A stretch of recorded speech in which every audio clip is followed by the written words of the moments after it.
Students, welcome back on chemistry bye साकी। Students, next हमारा topic है रदरफोर्ड मॉडल ऑफ एटम।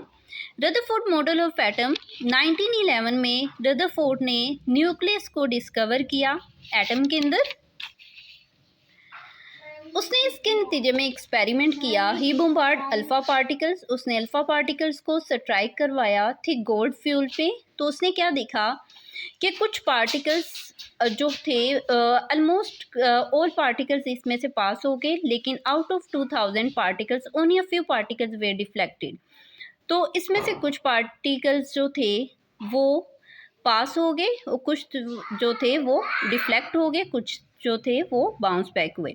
जिसमें उसने कहा कि इसके सेंटर में कोई ना कोई हार्ड पार्ट ज़रूर है जो कि डेंस है एंड हार्ड है, और इसको उसने नेम दिया न्यूक्लियस का।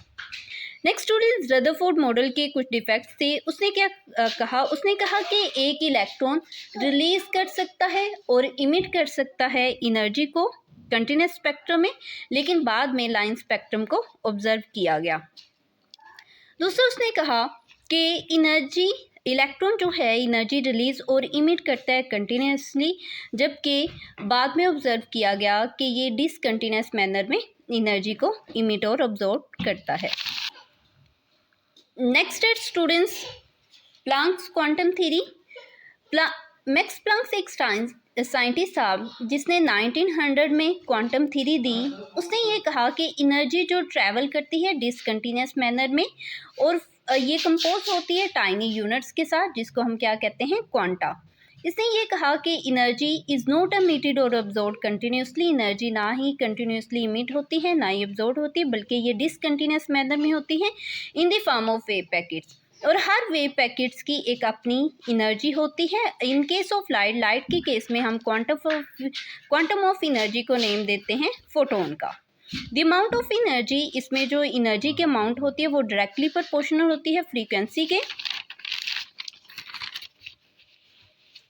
जिसमें हमारे पास क्या है, v क्या है, c ओवर लैम्डा। तो इसमें हम इसकी वैल्यू को पुट करते हैं तो हमारे पास इज इक्वल होगा hc ओवर लैम्डा। यहाँ पे स्टूडेंट्स 1 ओवर लैम्डा इक्वल होता है v नोट के, जो कि हमारे पास वेव नंबर है। तो इससे जाहिर हुआ कि energy of photon directly proportion होती है frequency, wavelength and wave number के। Next students, Bohr atomic model. Bohr atomic models ने यही क्वांटम थ्योरी को स्टडी किया और इसने रदरफोर्ड मॉडल की प्रॉब्लम को सॉल्व किया, जो कि एमिशन ऑब्जॉर्प्शन ऑफ रेडिएशंस के बारे में थी। इसने ये कहा कि इलेक्ट्रॉन रिवॉल्व होता है around the nucleus fix circular path में, यानी इलेक्ट्रॉन जो है सर्कुलर पाथ में मूव होता है और हर ऑर्बिट की एक अपनी फिक्स एनर्जी होती है। Energy is emitted when electron jump from higher orbiter to lower orbit.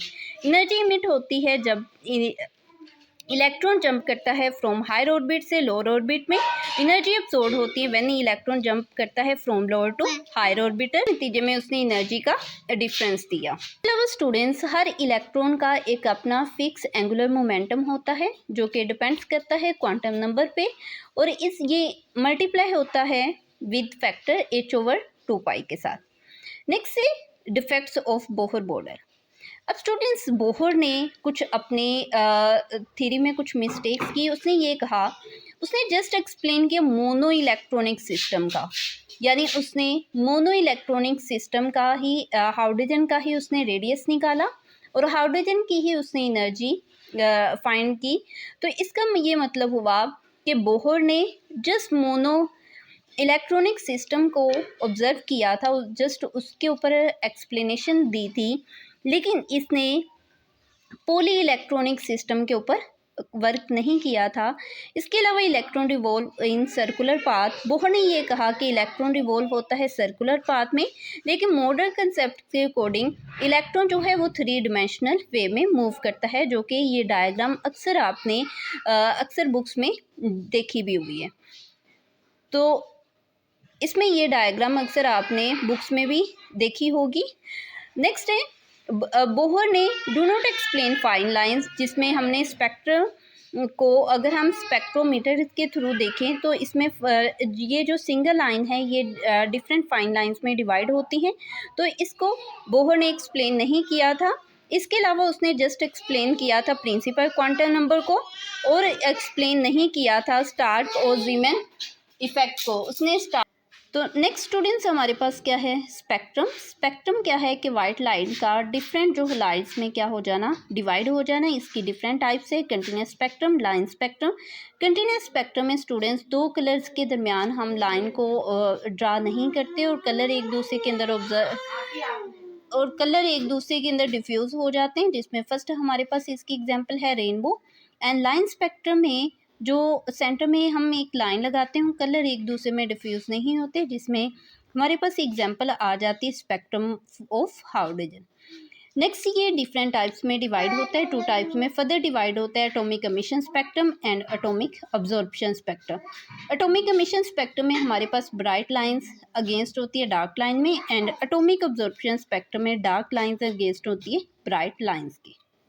Students hydrogen spectrum. Hydrogen spectrum की अगर हम एग्जांपल को देखें तो ये एटॉमिक स्पेक्ट्रम की एग्जांपल है। इसमें स्टूडेंट्स हाइड्रोजन गैस जो अगर हम हाइड्रोजन गैस को डिस्चार्ज ट्यूब के अंदर फिल करें तो इसमें लाइट इमिट होती है जो कि शो करती है different several isolated sharp lines में, जो कि डिवाइड होती है स्पेक्ट्रल लाइंस के साथ। इनको क्लासिफाइड किया जाता है डिफरेंट ग्रुप्स के अंदर, जिसमें हमारे पास डिफरेंट सीरीज आ जाती हैं। नेक्स्ट है स्टूडेंट्स एक्सरेज। एक्सरेज भी हमारे पास as a long question, short question आ जाता है एक्सरे। नेक्स्ट है एक्सरेज एंड मोसले लॉ। इसको मैंने यहाँ पे एक्सप्लेन टोटली जो है नहीं राइट किया, इसका आप लेक्चर सेपरेट से ले सकते हैं। Electromagnetic radiations. एक्सरे बेसिकली क्या है, इलेक्ट्रोमैग्नेटिक रेडिएशंस है ऑफ शॉर्ट वेवलेंथ में। When rapidly moving electrons strike on heavy metal, जब फास्ट स्पीड जो इलेक्ट्रॉन्स स्ट्राइक करते हैं हैवी मेटल्स के साथ, कुछ रेस प्रोड्यूस होती हैं जिनको हम रेस क्या कहते हैं, एक्सरेज का। देन है मोसले लॉ। मोसले लॉ में स्टूडेंट्स मोसले ने ये कहा कि फ्रीक्वेंसी डायरेक्टली प्रोपोर्शन होती है वेव नंबर के। इसके अलावा मोसले ने 10 साल एक्सरे के ऊपर वर्क किया। उसने ये कहा कि हर एलिमेंट्स की एक्सरेज जो हैं वो डिफरेंट होती हैं, और इसके अलावा रेयर मैटर्स को उसने डिस्कवर किया और डिफरेंट एलिमेंट्स को पीरियोडिक टेबल में अरेंज किया।